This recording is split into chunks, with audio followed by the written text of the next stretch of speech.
सरकारी नियम के तहत जो रेजोल्यूशन सरकार द्वारा लाया गया था, जिसमें पिछले 3 दिन चर्चा हुई,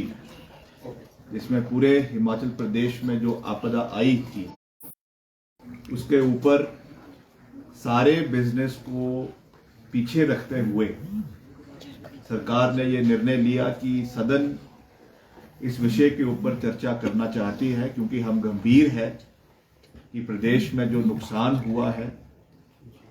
और विपक्ष के साथी भी इसमें अपनी बात रखें, गंभीरता से इस विषय को सदन के अंदर चर्चा करें और एक स्वर के साथ, एक आवाज के साथ के नेता प्रतिपक्ष पूर्व मुख्यमंत्री, जिनका हम निजी रूप से मान सम्मान करते हैं, मगर उनका जो विरोधाभास की राजनीति है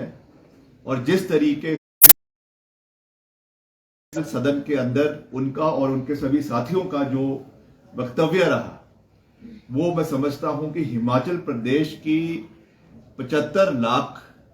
आवाम को बिल्कुल भी पसंद नहीं आया। क्या बड़ी बात होती अगर आपके साथ है, सरकार के साथ है, कोई कांग्रेस नहीं है, हमको मिलकर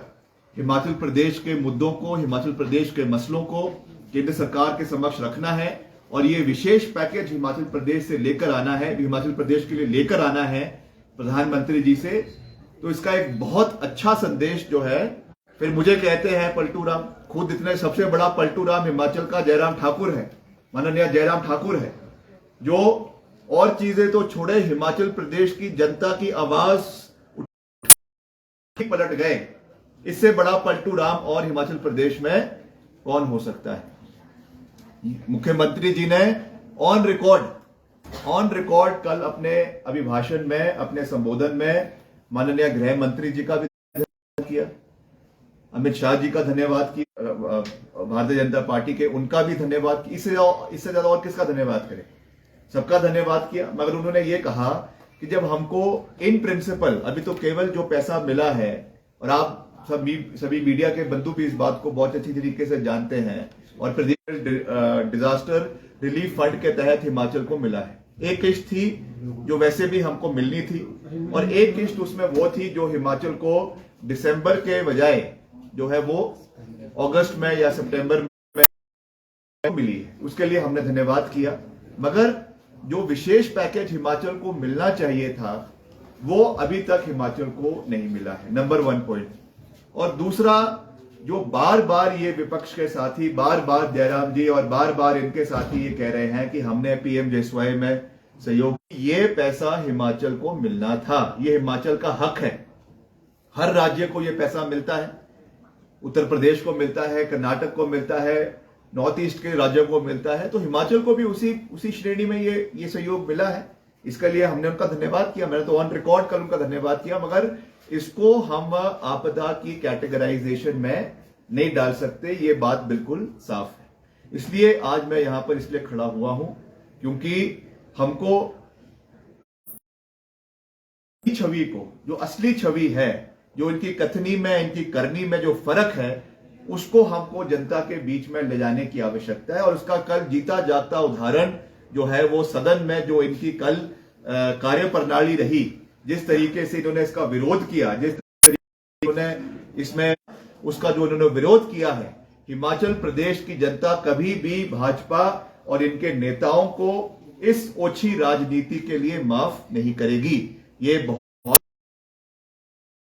के इंटरेस्ट में बिल्कुल भी नहीं है, जिसकी जवाबदेही आने वाले समय में भारतीय जनता रोकेगा, उसके ऊपर कार्रवाई होगी। पूरा एक ब्यौरा आने वाले समय में लिखेंगे तो ये उसकी गलत साइड पर खड़े होंगे, उसका उनको रात को रियलाइजेशन हुई होगी, और उसकी वजह से आज वो गुस्सा वो किसी और का निकली जा रही है। उनको रिलैक्सेशन भी एज वाइज उनको दिया जाएगा। उसके लिए सरकार की पूरी संवेदनाएं उन लोगों के साथ है जिन्होंने, जो इस पूरी एक्टिविटी में नहीं थे, जो पोस्ट कोर्ट्स विजिलेंस के दायरे में हैं, उनको बाहर रखकर बाकियों के साथ रिक्रूटमेंट प्रोसेस बहुत जल्द शुरू करवा दिया जाएगा। और उनके भविष्यों की चिंता हमें पूरी है। प्रदेश के युवाओं के रोजगार दिलवाना हमारी वचनबद्धता है और इसको हम पूरा करेंगे। और इस विषय को भी नायक रूप से आगे ले जाने में हम पूरा प्रयास कर रहे हैं। मुख्यमंत्री जी के समक्ष इसको हमने समय समय पर, मैंने व्यक्तिगत रूप से इसको कैबिनेट में कई बार उठाया, उनसे व्यक्तिगत रूप से इसके बारे में बात करी है और जल्द इसके ऊपर जो है वो कार्रवाई होगी। ये मैं आपके माध्यम से प्रदेश के जितने भी हमारे एस्पिरेंट्स हैं, जेओए पेमेंट है वो रोकी जा रही है और जो कांग्रेस के ठेकेदार है, ये उन्होंने कहा है, आरोप लगाया कि उन्हीं की पेमेंट हो रही है। मुझे भी पिछले 9 महीने इस विभाग के मंत्री के रूप में हो गए हैं और हम लगातार प्रदेश के विभिन्न क्षेत्रों का दौरा कर रहे हैं, विभिन्न डिविजन्स का दौरा कर रहे हैं, वहां पे जो विकास कार्य चल रहे हैं उसका निरीक्षण भी कर रहे हैं और जो पेमेंट्स होनी है डिपार्टमेंट का करे, तो ये ऐसा होने वाला नहीं है। हम आवश्यकता अनुसार और जहां पे डिमांड है उसके अनुसार पेमेंट्स कर भी रहे हैं, जेन्युइन पेमेंट्स कर रहे हैं। ये जरूर है कि सरकार को जो 75,000 करोड़ रुपए का ऋण ये पूर्व सरकार देकर गई है, उसकी वजह से निश्चित तौर से एक फाइनेंशियल इम्बैलेंस हुआ है, मगर फिर भी हम पूरा प्रयास कर रहे हैं कि जो जेन्युइन पेमेंट्स है उसको पूरा करना हमारा दायित्व बनता है। हम समय समय के साथ कर भी रहे हैं और अभी आपदा के समय में भी उन्होंने मशीनरी के बारे में एक विषय उठाया था, जेसीबीज का, वो भी मैंने कल अपने अभिभाषण में बिल्कुल साफ किया कि जब बिल्कुल पीक पर हिमाचल प्रदेश में इस सड़कों का जो सिलसिला था जब बंद पड़ी थी। सर, जो आप इस तरह से कह रहे हैं 700 करोड़ का ये पूरा बंटित किए गए हैं, क्या जांच भी होगी किस स्तर पर ये गड़बड़ी है? नहीं, बिल्कुल करेंगे, हो भी रही है, इसको हम देख रहे हैं और इसका पूरा चिट्ठा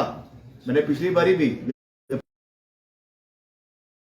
हालांकि उसमें इनकी ओर से कोई जवाब नहीं आया, इन्होंने केवल मात्र ये कहा कि सरकारें कंटिन्यू नहीं है। जो कार्य सही होगा, जो कार्य जनता के हित में होगा, उसको पूरा करना हमारा दायित्व है, मगर अपने राजनीतिक लाभ साधने के लिए जो उन्होंने बंदरबांट करी हुई है। विनोद सिंह खड़े हुए, आपने ये कहा कि झूठ बोल रहा है विपक्ष, तो सीधी तरह से जो विपक्ष कह रहा है कि आपकी तरफ प्रवोक किया गया, इसलिए विपक्ष ने नारेबाजी की और वो नारेबाजी करते हुए सदन के बाहर चले गए। नहीं, बिल्कुल मैं ये बात कह रहा हूं कि ये तथ्यहीन बातें कर रहे हैं, इनके पास कोई मुद्दा नहीं है, कोई मसला नहीं है, इसलिए बिना मतलब से एक नॉन इशू को इशू बनाने की कोशिश कर रहे हैं। जैसे मैंने कहा कि जो कल की इनकी कारगुजारी रही है, उस तरीके की इनकी कारगुजारियों को छुपाने का या उस पर पर्दा डालने का हम कार्य बिल्कुल भी नहीं करेंगे। राष्ट्रीय आपदा घोषित करने को लेकर जो ये जो सवाल उठाया विपक्ष ने, आपको लगता है उसका असर पड़ेगा?